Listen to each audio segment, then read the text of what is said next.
Hello student, तो आज के क्लास में जो हम लोग हैं क्या पढ़ने वाले हैं, दैनिक जीवन में पीएच का महत्व। सब चीज़ ठीक है ना उसमें? दैनिक जीवन, तो आज का टॉपिक है दैनिक जीवन में पीएच का महत्व। तो आप जो देखिए ना क्या बात कर रहा है, मैंने कल बताया था पीएच क्या होती है। पी से पोटेंज और एस से क्या होते हैं, हाइड्रोजन, पोटेंज ऑफ हाइड्रोजन। मैंने एक चार्ट बात किया था आपको, एक क्या बात क्या था बताइए? चार्ट बात क्या था ना, यहाँ 0 है और यहाँ पर क्या है बताइए, यहाँ पर 14 है, ये 0 है, ये 14 है और यहाँ पर क्या लिखा है बताइए, 7। उदासीन विलयन का पीएच कितना होता है बताओ? 7। उदासीन विलयन का पीएच, अम्लीय विलयन का पीएच 7 से कम, क्षारीय का पीएच 7 से, जिसका पीएच 0 वो अधिक अम्लीय, जिसका पीएच 14 वो अधिक क्षारीय। ये चार्ट, ये बात क्या था, ये एग्जामिनेशन पूछे जाते हैं। अब देखिए अमाशय में जो स्टमक है, मैंने बायोलॉजी में डाइजेस्टिव सिस्टम पढ़ाया होगा सब लोग को। स्टमक का एक डायग्राम रफली आप बनाइएगा तो इस प्रकार से जो है ना ह्यूमन स्टमक बनती है। ये स्टमक है ना जी, ये अपना क्या बन चुका है बताइए, स्टमक बन चुका है। ये स्टमक है, अमाशय जिसे कहते हैं, जिसे अमाशय इंग्लिश में से स्टमक कहा जाता है। इसी को हम लोग पेट भी कहते हैं। इसी में भोजन जमा होती फिर आगे पाचन क्रिया शुरू होगा। कहता है अमाशय में HCl की अधिक मात्रा की वजह से, आप लोग को पता होगा कि अमाशय में जो है ना भोजन को पचाने के लिए कौन अम्ल निकलता है, HCl निकलता है, हाइड्रोक्लोरिक एसिड निकलते हैं। स्टमक में सिक्रेशन हाइड्रोक्लोरिक एसिड का होता है, मतलब स्राव होते हैं। तो अमाशय में HCl की अधिक मात्रा की वजह से, जब अमाशय में HCl की मात्रा क्या हो जाएगा, अधिक मात्रा में HCl जब निकल जाएंगे स्टमक में क्या होगा, तो अमाशय में HCl की अधिक मात्रा की वजह से पीएच घटता है। ध्यान दीजिए, अधिक मात्रा में निकलेगा अमाशय में क्या चीज़, HCl, तो पीएच क्या होगा उसका, घटेगा। ऐसा क्यों बोला है? अधिक मात्रा में निकले पीएच बढ़ना चाहिए ना, उल्टा बंद होता है। पीएच में और एच में क्या होते हैं, उल्टा संबंध है ना। कल एक फॉर्मूला बताया था हमने कि pH inversely proportional 1/, concentration of H+ ion. इस प्रकार का कहानी मैंने पढ़ाया था। H+ का कंसंट्रेशन बढ़ेगा यानी कि अम्लता बढ़ेंगे तो पीएच क्या होगा, घटेगा। पीएच क्या होगा जी, यही ना फार्मूला था। पीएच इन्वर्सली प्रोपोर्शनल H+ बढ़ाइएगा यानी कि अम्लता बढ़ा रहे हैं। स्टमक में जो है HCl अधिक मात्रा में निकल रहे हैं, मतलब कि H+ का कंसंट्रेशन बढ़ रहा है। H+ कंसंट्रेशन क्या हो रहे हैं, यानी कि अम्लता बढ़ रहा है। अम्लता बढ़ेगा तो पीएच क्या होगा, घटेगा। आ गया होगा समझ, जो कल क्लास अच्छे से पढ़ा होगा। तो अमाशय में HCl की अधिक मात्रा की वजह से, स्टमक में HCl की अधिक मात्रा की वजह से पीएच क्या होता है, घटता है। पीएच क्या होगा, डिक्रीज करेगा। मैंने बता दिया कारण क्यों करेगा, जिसकी वजह से अम्लता एसिडिटी होती है। नहीं कहते हो धुआं ढकार हो रहा है, देहात समय कहता है ना, क्या हो रहा है, धुआं ढकार हो रहा है, एसिडिटी हो रहा है, खाना पचा नहीं ठीक से, कुछ इस प्रकार लोग बातें करती है। अब देखो, अब उस अम्लता को दूर करना है, एसिडिटी क्या करना हमें है, दूर करना है। तो क्या किया जाए, तो अम्लता को दूर करने के लिए प्रति अम्ल यानी कि एंटासिड का प्रयोग किया जाता है। अम्लता को क्या करने के लिए, दूर करने के लिए प्रति अम्ल का हम लोग क्या करेंगे, यूज करेंगे। प्रति अम्ल क्या होती है पीछे बता चुके हैं क्लास में, पीछे के लेक्चर देखेगा तो प्रति अम्ल चर्चा हो चुका है। अच्छा, प्रति अम्ल का उदाहरण कौन है, मतलब कि एसिडिटी हुआ है ना, स्टमक में क्या हुआ, एसिडिटी, तो अम्लता हुआ। अम्लता को दूर करने के लिए बेस का प्रयोग करिएगा। किसका प्रयोग करिएगा, ताकि अम्ल और क्षार मिलेंगे तो लवण और क्या बनेगा, जल, यानी कि अम्ल और क्षार एक दूसरे की फैक्ट को कैंसिल आउट कर देंगे और वो न्यूट्रल हो जाएगा। मतलब ना अम्लता का गुण है ना उसमें क्षारीयता का गुण है। Concept clear? तो प्रति अम्ल एंटासिड के उदाहरण क्या होंगे, जैसे मिल्क ऑफ मैग्नीशिया MgOH2, जो आप इनो जिसे कहते हैं। मार्केट में गूगल मारिएगा सर्च, ऐसी दुकान मिलता है, इनो मिलता है ना, वो मिल्क ऑफ मैग्नीशिया है, MgOH2 जिसका फार्मूला है। ये प्रति अम्ल के उदाहरण है जिसका उपयोग करेंगे पेट की अम्लता को दूर करने के लिए। सोडियम बाइकार्बोनेट NaHCO3 का भी इस्तेमाल हम लोग कर सकते हैं, किसको दूर करने के लिए, प्रति अम्ल के रूप में अम्लता को दूर करने के लिए। ये समझ में आ गया होगा कहानी। एग्जाम में क्वेश्चन आते हैं, सिर्फ 2 नंबर का क्वेश्चन ही पूछ लेगा। अभी ये बात करें, इसमें 5 को पॉइंट होता है ना चर्चा, इसमें कितना पॉइंट है, ये पॉइंट नंबर 1 हुआ, ये 2 हुआ, ये 3, तो 4 तो 5 तक बात क्या है ना, 1 छठा और बताएंगे। 5 मार्क्स है क्वेश्चन लॉन्ग में। किस क्वेश्चन पूछेगा, शॉर्ट क्वेश्चन है, लॉन्ग क्वेश्चन है बता रहे हैं, ये हेडिंग लिख करके लॉन्ग क्वेश्चन आएगा। इस लॉन्ग में से अकेले यदि पूछेगा 2 नंबर का, ये से 2 नंबर क्वेश्चन आ जाएंगे, यानी कि पूछे क्वेश्चन ही सब्जेक्टिव भी है, शॉर्ट भी है, लॉन्ग भी, सब क्वेश्चन है। काफ़ी इंपॉर्टेंट चैप्टर ये बात हम लोग कर रहे हैं, समझे ना बात को, ये समझ में आ गया आपको। सिंपल ऑब्जेक्टिव में पूछ देगा, बताइए कि अमाशय में अम्लता को दूर करने के लिए क्या करिएगा, लिखिए, तो 2 नंबर बन गया ना। या पूछ देगा प्रति अम्ल के निम्नलिखित में कौन उदाहरण है, ऑप्शन 4 को दे देंगे, इसमें से कोई एगो रहेगा, ऐसे ऑब्जेक्टिव बन जाएगा क्वेश्चन, याद रखिएगा। फिर देखिए यदि मुंह का pH 5.5 से कम हो जाता है, जो भोजन आप खाते हैं ना मुंह में, उसका मुंह में जो है उसका pH कितना हो गया, 5.5 से कम हो जाता है। यदि मुंह का pH 5.5 से कम हो जाता है तो दांत गिरना शुरू हो जाएगा, दांत टूटना शुरू हो जाएगा, आपका टूथ डिके हो जाना शुरू हो जाएंगे। समझे ना बात को। मुंह का pH 5.5 से क्या हो जाए, डाटा है सरकारी बुक का आंसर डाटा है, इंपॉर्टेंट याद रखिएगा। मुंह का pH 5.5 से कम हो जाए तो दांत गिरना क्या होगा, शुरू हो जाता है। समझे ना कहानी। तो हम लोग टूथपेस्ट का इस्तेमाल करते हैं। किसका इस्तेमाल करते हैं, टूथपेस्ट का इस्तेमाल करते हैं ना। टूथपेस्ट वो बेसिसिटी है, वो क्या है बताइए, उसमें क्षारीय वाला गुण है। आप मुंह में अम्लता वाला गुण तो आ ही चुका है, आप बाहर से क्या डालिएगा, क्षार, तो अम्ल और क्षार उदासीन न्यूट्रल हो जाएंगे, एक दूसरे के फिर क्या कर देंगे, कैंसिल कर देंगे। अभी यही चैप्टर पढ़ेंगे, अम्ल और क्षार मिलेगा तो लवण और जल कैसे कैंसिल कर देते हैं ना, बात करेंगे इस पर हम लोग। तो टूथपेस्ट का कितना होता है pH 8, तो आप टूथपेस्ट का इस्तेमाल कर लीजिए तो मुंह की अम्लता क्या हो जाएगा, दूर हो जाएगा। समझे ना कहानी। उसके बाद यदि मानव शरीर का pH यदि मानव शरीर का pH मान 7 से 7.8 तक है तो मानव शरीर बिना किसी परेशानी के कार्य करते हैं। मानव शरीर क्या होंगे, बिना किसी परेशानी के कार्य करेंगे। यदि pH में चेंजिंग होता है तो काफ़ी कुछ बदल जाते हैं। आगे धीरे धीरे बात करेंगे, मिट्टी पर ही बात करेंगे हम लोग।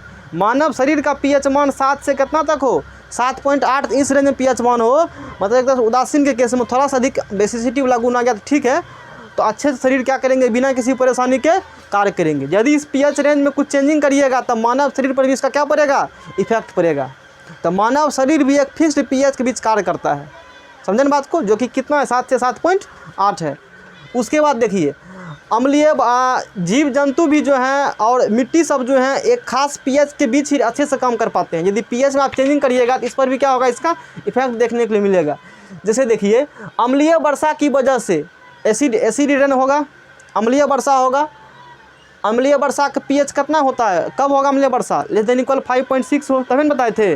अम्लीय वर्षा का pH 5.6 से क्या होता है, अम्लीय वर्षा के केस में pH जो मान होते हैं लेस देन इक्वल 5.6 होते हैं, बात कर चुके हैं। कब होगा अम्लीय वर्षा, ठीक है ना। अम्लीय वर्षा होता कैसे है, कार्बन के ऑक्साइड, नाइट्रोजन का ऑक्साइड और सल्फर के ऑक्साइड ये सब वाटर से रिएक्शन करेंगे, जल से क्या करेंगे, अभिक्रिया करेंगे बारिश के समय में, और एसिड का फिर धरती पर आगमन होता है, पानी के साथ एसिड ही भी आएंगे। अच्छा, अम्लीय वर्षा की वजह से नदियों और झीलों का जल अम्लीय हो जाता है। अब देखिए अम्लीय वर्षा होगा, एसिडिक रेन हुआ तो पानी बहकर कहाँ जाएंगे, नदी और तालाब झील में पानी जाएंगे ना जी।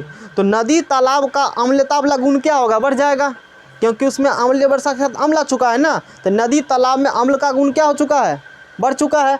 तो अम्लीय वर्षा की वजह से नदियों और झीलों का जल अम्लीय हो जाता है, जिसकी वजह से जलीय पौधे और जलीय जीव जंतुओं की मृत्यु हो सकती है। क्योंकि मैंने बताया ना, हर एक जीव जंतु एक फिक्स्ड pH के बीच काम करते हैं। हर एक जीव जंतु क्या करते हैं, एक फिक्स्ड pH के बीच काम करते हैं। नदी तालाब झील का pH मान हमने क्या किया है, परिवर्तित कर दिया है। कैसे परिवर्तित हुआ, अम्लीय वर्षा के माध्यम से। अम्लीय वर्षा कैसे परिवर्तित होता है, अम्लीय वर्षा पड़ा तो पानी आपको पता है ना, घर घर का पानी कहाँ जाएगा, नदी तालाब झील में पानी जाएंगे ना। उसमें जीव जंतु जो रहते हैं, नदी का pH मान अब अम्लता वाला गुण क्या हो चुका है, एसिड आ चुका है पानी में। पानी में क्या आ चुका है जी, एसिड। तो जीव जंतु क्या हो सकते हैं, मर सकते हैं। उसमें जो अंदर भी छोटे छोटे पौधे होते हैं नदी के अंदर में, पता होगा आप लोग को, समुद्री घास जिसे कहते हैं, नदी में भी रहता है ना इस प्रकार के जीव जंतु भी, कुछ घास रहते हैं, वो सब क्या हो सकते हैं, नष्ट हो सकते हैं। जीव जंतु मछली से अपने मर जाएंगे। बातें समझ रहे हैं कहानी, इस प्रकार की होती है, जीव जंतु की मृत्यु हो सकती है। इस कठिनाई को दूर करने के लिए नदियों और झीलों में कैल्शियम कार्बोनेट छिड़का जाता है। ये पूछेगा आपको, ये भी क्वेश्चन अकेले बन जाता है 2 मार्क्स का। बहुत इंपॉर्टेंट चीज़ बता रहे हैं हम लोग, कम समय में अधिक कंटेंट पढ़िए, एकदम फालतू नहीं, जिसको कहते हैं अच्छे वाला कंटेंट। समझिए आप कहानी, पूछ देगा आपसे। ये तो पढ़ लिए कि अम्लता हो जाएगा, क्या चीज़ हो जाएगा बताइए, अम्लता हो जाएगा तो ये सब बीमारी तुम्हारी होगा, मतलब जीव जंतु मर सकते हैं। दूर कैसे करिएगा, तो इस कठिनाई को दूर करने के लिए नदियों और झीलों में किसका छिड़काव करेंगे, कैल्शियम कार्बोनेट यानी कि CaCO3 का छिड़काव किया जाता है। किसका छिड़काव करेंगे, CaCO3 छिड़काव करेंगे, और फिर अम्लता वाला गुण क्या हो जाएंगे, ख़त्म हो जाएगा। ये चीज़ हो गया। अब देखिए मिट्टी भी एक खास pH में काम करते हैं। आप जो फसल लगाते हैं ना, तो हर एक फसल के लिए pH वैल्यू अलग अलग होते हैं। अब ऐसे इन जनरल बात कीजिएगा तो मिट्टी का pH फिक्स होगा, उस pH में यदि परिवर्तन करते हैं तो फसल क्या हो जाएगा, बर्बाद हो जाएगा। यदि खेत का सॉइल जो मिट्टी का पीएच घटता है या पीएच तो क्या होते हैं, बढ़ जाते हैं, तो फसल आपका अच्छे नहीं होंगे। बातें समझ रहे हैं कहानी। अभी के समय में देखिए ताजमहल का जो कलर है, किसका कलर, ताजमहल का जो कलर, गूगल कर क्लास में दिखाएंगे, याद रखिएगा। उसका कलर पहले कुछ और था, अब कलर उसका कुछ और है। क्यों? क्योंकि अम्लीय वर्षा की वजह से उसके आसपास कुछ फैक्ट्री उक्ट्री मान लीजिए है, मतलब दूर में भी है तो नज़दीक में भी है, अम्लीय वर्षा हुआ है। उसका अम्लीय वर्षा किस पर, ताजमहल पर, उसका कलर ही क्या हो चुके हैं, ख़राब हो चुके हैं। अम्लीय वर्षा काफ़ी अधिक खतरनाक होते हैं, समझ रहे कहानी। अम्लीय वर्षा की वजह से मिट्टी खराब हो जाएंगे, पेड़ पौधे जंगल जो वृक्ष वो भी बर्बाद हो सकते हैं। क्योंकि अम्लीय वर्षा का थोड़े है कि नदी तालाब या घर पर ही सब जगह ना पानी पड़ेगा, उसका तो सब जगह इफेक्ट हो जाएंगे, समझे ना बात को। तो अम्लीय मृदा का पीएच मान, सुनिए क्या कहता है, अम्लीय मृदा का पीएच मान, जब मिट्टी एसिडिक हो चुका है, सॉइल क्या हो चुका है, अम्लीय हो चुका है, मिट्टी अम्लीय हो चुके हैं, उस कंडीशन उसका पीएच मान कितना होता है। तो अम्लीय मृदा का पीएच मान पूछेगा कितना होता है, तो 4 <= 4, मतलब 4 के बराबर, 4 के या 4 से अधिक 7 से कम, यानी कि 4 <= अम्लीय मृदा का पीएच <= 7, ये कंडीशन है। इस रेंज में यदि पीएच आपका आ रहा है ना, मतलब आपने एक मिट्टी लीजिए, एक सॉइल लीजिए, सॉइल का टेस्ट करिए, मिट्टी क्या करिए, लैब में जा करके टेस्ट करिए। यदि उस मिट्टी का पीएच मान 4 आए या 4 से क्या है, अधिक है, समझ जाइए कि मिट्टी कैसा है, अम्लीय है। क्या समझ जाना है, मिट्टी क्या है, अम्लीय है। तो अच्छे जो किसान हैं, जो पैसे वाले किसान हैं, जहाँ सरकार सुविधा दिया है ना, वहाँ पर हर एक क्षेत्र में एक लैब लगाए होते हैं। उस लैब में एक्सपेरिमेंट किए जाते हैं, सॉइल लैब ले जाइए, उसमें दीजिए, कुछ पैसा लगा, बता देगा कि इसमें मिट्टी में किसका कितना परसेंटेज है। जैसे ब्लड टेस्ट करते हैं ना, यूरिन टेस्ट किया जाता है ना, शरीर का पार्ट पुर्जे टेस्ट किया जाता है ना, डॉक्टर पता करते हैं ना इसके शरीर में कौन कितना परसेंटेज है, फिर बताता है कि इसको कौन बीमारी हुआ है। उसी प्रकार से सॉइल का भी टेस्ट किया जाता है, उसका भी मशीन उसीन सब चीज़ सेटअप किए हुए रहते हैं, उसका लैब होता है सॉइल में, समझे ना बात को। उसमें टेस्ट किया जाएगा मिट्टी का कितना इसमें एसिडिक वाला गुण है। यदि उस मिट्टी का पीएच मान, मिट्टी का क्या चीज़, पीएच मान क्या आवे, 4 आवे या 4 से क्या आवे, अधिक, और 7 से क्या आवे, क्यों, क्योंकि अम्लीय वाला 7 से कम है ना होता है, तो समझ जाएंगे वो कैसा सॉइल है, बताओ, अम्लीय है। अब उससे 4 से कम गया मतलब तो ठीक है, कोई दिक्कत वाला बात नहीं है। अब समझिए मृदा के अम्लीयपन को, अब चूँकि अम्लीय हो चुका है मिट्टी क्या हो चुका है, अम्लीय, इसको दूर करना है। अम्लीयपन क्या करना है बताइए, एसिडिटी को दूर करना है। तो मृदा के अम्लीयपन को दूर करने के लिए कैल्शियम ऑक्साइड, इंपॉर्टेंट पॉइंट, क्या चीज़, कैल्शियम ऑक्साइड या कैल्शियम हाइड्रोक्साइड का प्रयोग किया जाता है। मृदा के मिट्टी के अम्लीयपन का करने के लिए, दूर करने के लिए किसका उपयोग करेंगे, कैल्शियम ऑक्साइड या कैल्शियम हाइड्रोक्साइड। कैल्शियम का formula CaO, calcium hydroxide formula CaOH2 का प्रयोग किया जाता है।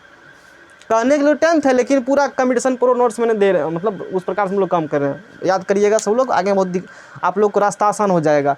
अब देखिए क्षारीय मृदा का पीएच, यदि मृदा क्या हो चुका है, क्षारीय, मिट्टी क्या हो चुका है, क्षारीय, बेसिक का नेचर आ चुका है मिट्टी में, तो उस कंडीशन में कितना होगा पीएच, तो क्षारीय मृदा का जो पीएच होता है वो 7 से अधिक होता है, 7 से क्या होता है, और 8.3 के बराबर और उससे कम, 8.3 के बराबर और उससे क्या होते हैं, कम। तो अब चूंकि मिट्टी क्षारीय हो चुका है, मिट्टी क्या हो चुका है, अरे पढ़ाए थे ना, अभी इस रेंज में पढ़ाए थे, यदि किसी विलयन का पीएच मान 7 हो तो उसे उदासीन कहते हैं, 7 से कम हो तो हो जाएगा अम्लीय, और 7 से अधिक हो तो वो क्या हो जाएगा, क्षारीय। चर्चा हो चुका है ना क्लास में। तो मृदा के क्षारीयपन को दूर करना होगा, मृदा के क्षारीयपन क्या करना होगा, तो मृदा के क्षारीयपन को दूर करने के लिए जिप्सम का प्रयोग किया जाता है। किसका प्रयोग किया जाता है, जिप्सम का यूज करके मिट्टी के क्षारीयपन क्या कर सकते हैं, दूर कर सकते हैं। जिप्सम का फार्मूला आगे बताएंगे इसी चैप्टर में 2-3 दिन के बाद चर्चा होगा। तो मृदा का क्षारीयपन होगा, किसका प्रयोग कर लीजिएगा, जिप्सम का प्रयोग कर लीजिएगा, समझे ना बात को, इतना नोट कीजिए, फिर आगे बढ़ते हैं। चलिए आगे बढ़ते हैं। तो दैनिक जीवन में पीएच का महत्व, अगला टॉपिक अपना किया है पौधे और जंतुओं को खुद बचाना। देखिए पौधे और जंतु जो हैं, पौधे और क्या चीज़, जंतु, मतलब पेड़ पौधे और छोटे छोटे जीव जंतु जो है ना, वो भी अपने आप को बचाते हैं। आप उसे काटिएगा ना तो आपको इंजेक्शन डाल देगा शरीर में, करता है ना जी, आप उसे टच करिएगा तो क्या करता है, इंजेक्शन को डाल देगा। ऐसे बगल में उड़ रहा बिना मक्खी सब जो मतलब बिरनी सब जगरा कहते हैं, कुछ भी नहीं करेगा, लेकिन जैसे टच करोगे एहन मारेगा इंजेक्शन की कहने के जवाब नहीं। हमारा मारा है पैर में, इतना बड़ा स्पॉट अभी भी है, इतना बड़ा है, क्योंकि बचपन में बिरनी को बड़ मारते थे, हमरो मारा याद अभी तक, इसीलिए सब कहते हैं कि मत मारो समझे ना बात को।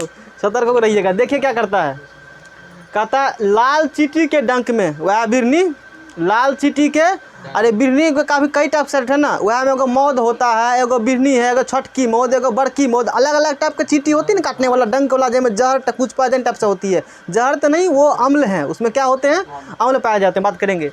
तो लाल चींटी के डंक में कौन अम्ल पाया जाता है, मेथनोइक अम्ल पाया जाता है। आप याद रखिएगा, लाल चींटी के डंक में कौन अम्ल पाया जाता है, मेथनोइक अम्ल। एग्जाम में क्वेश्चन आता है। और एक यहाँ देखिए पॉइंट लिखा हुआ है, क्या लिखा है, बिछुआ पत्तियाँ त्वचा में, कौन पत्तियाँ, ये तो हो गया आपको जंतु, छोटका जंतु हो गया ना। एक पौधे भी छोटा सा है जकर नाम बिछुआ पत्ती है, एक छोटा सा क्या होते हैं, पौधे होते हैं जिसका नाम क्या है, बिछुआ पत्ती। गूगल करिएगा तो पता चल जाएगा। इंग्लिश से अगर होता है ना नेटल लीव्स, शायद किताब में देखिएगा ना तो एक फ़ोटो लिखा है, ये शायद नेटले लीव का फ़ोटो है, उसी का होगा शायद कि उसी का ये है, ये पत्ती देख रहे हैं आप, ये उसी का पत्ती है, नेटल लीव्स का पत्ती है। बिछुआ पत्ती इंग्लिश में क्या कहते हैं, नेटल लीव्स, NETTLELEABES, समझे ना कहानी, NETTLELEABES, नेटल लीव्स, बिछुआ पत्तियाँ। बिछुआ पत्ती के त्वचा में, बिछुआ पत्ती किस चीज़ में, मतलब ओकर अथी में, पत्ती में, समझे ना, ऊपर लगा लेयर में क्या कौन अम्ल पाई जाती है बताओ, उसमें कौन अम्ल पाई जाती है, मेथनोइक अम्ल पाई जाती है। समझे ना बात को, ध्यान रखिएगा, उसमें तो कोई दिक्कत वाला बात नहीं है। अच्छा ये समझ में आ गया। आगे देखिए, मधुमक्खी जब काटती है, कौन काटती है, मधुमक्खी, समझते हैं ना, मधु जब खाते हैं, शहद जगरा कहते हैं, गाँव जगह मधु कहते हैं दुलार से। तो मधुमक्खी जब काटती है, मधुमक्खी जब क्या करेगा, काटती है, तो वह मनुष्य की त्वचा में अम्ल छोड़ देती है। क्या छोड़ देती है, स्किन में जब काटेगा तो अम्ल इंजेक्शन मार देगा, समझे ना कहानी, अम्ल छोड़ देती है। और उसे उदासीन बनाने के लिए, क्या बनाने के लिए, अम्ल का इफेक्ट खत्म करना है ना, अम्ल के इफेक्ट क्या करना आपको है, खत्म करना है। और उसे उदासीन बनाने के लिए किसका प्रयोग करेंगे हम लोग, क्षारक का प्रयोग किया जाता है। आप पूछ देगा क्षारक रूप में किसका प्रयोग करिएगा, तो बेकिंग सोडा का। फार्मूला क्या होता है आगे बात करेंगे, टेंशन मत लीजिए, आगे यही सब पढ़ेंगे। अरे मधुमक्खी जब काटेगा ना शरीर में तो क्या छोड़ देती है, अम्ल छोड़ेगा त्वचा में। अब उसको खत्म करना होगा, किसका प्रयोग कर लीजिए, क्षारक का। क्षारक रूप में किसका उपयोग करते हैं, बेकिंग सोडा का। क्या होती है फार्मूला, क्या होती है, चर्चा होगा, टेंशन वाली बात नहीं है। अब पढ़िए, ततैया जब काटती है, एक प्रकार का अलग टाइप से बिरनी है, गूगल करिएगा तो पता आपको चल जाएगा, समझे ना बात को। तो ततैया जब काटता है तो वह मनुष्य की त्वचा में क्या छोड़ देता है, क्षार। सब कोई छोड़ता है अम्ल, ये क्या छोड़ता है, क्षार छोड़ देती है। और उसे उदासीन बनाने के लिए किसका प्रयोग करेंगे, अम्ल, यानी कि सिरका का प्रयोग कर लेते हैं। अम्ल के रूप में किसका प्रयोग करेंगे, सिरका का प्रयोग किया जाता है। तो इस प्रकार से आपने देखा, जब आप कुछ पौधे और जंतु, कुछ पौधे और जंतु को आप उसे टच उस करिएगा तो अपनी सुरक्षा के लिए, किसके लिए, अपनी सुरक्षा के लिए आपके शरीर में वो तो डालेंगे या तो अम्ल, या क्या डालेंगे, वो क्षार। तो प्रायः अम्ल ही डालते हैं, क्षार एक ततैया टाइम पाया जाता है, बाकी अति इसमें क्षार, बाकी सब क्या डाल रहा है आपको, अम्ल। तो इस प्रकार से पेड़ पौधा खुद क्या करते हैं, बताइए, बचा लेते हैं। तो 2 नंबर क्वेश्चन, क्या नंबर क्वेश्चन पूछ देगा, पेड़ पौधा अपने आपको कैसे बचाते हैं। तो यही सब बात क्या करना पड़ेगा, आपको लिखना पड़ेगा। छूते हैं तो फलनामा ये अम्ल डाल देगा, ये अम्ल डाल देगा, इस प्रकार से। और कैसे बचोगे तो वो भी जवाब लिखा है, एक साथ कई क्वेश्चन चल रहा है, समझे ना बात को। कैसे बचोगे उसके लिए ये भी उपाय लिखा हुआ है कॉपी में, और क्वेश्चन पूछेगा ये भी लिखा हुआ है। और उसमें किसमें कौन अम्ल पाया जाता है वो भी लिखा हुआ है जवाब, समझे ना बात को। एक साथ कई क्वेश्चन जवाब एक ही साथ चल रहा है, इतना समझ में आया होगा। ये टॉपिक क्या होगा, दैनिक जीवन पीएच का मतलब खत्म हुआ। और नेक्स्ट क्लास क्या पढ़ेंगे हम लोग, लवण साल्ट पढ़ेंगे। Concept clear.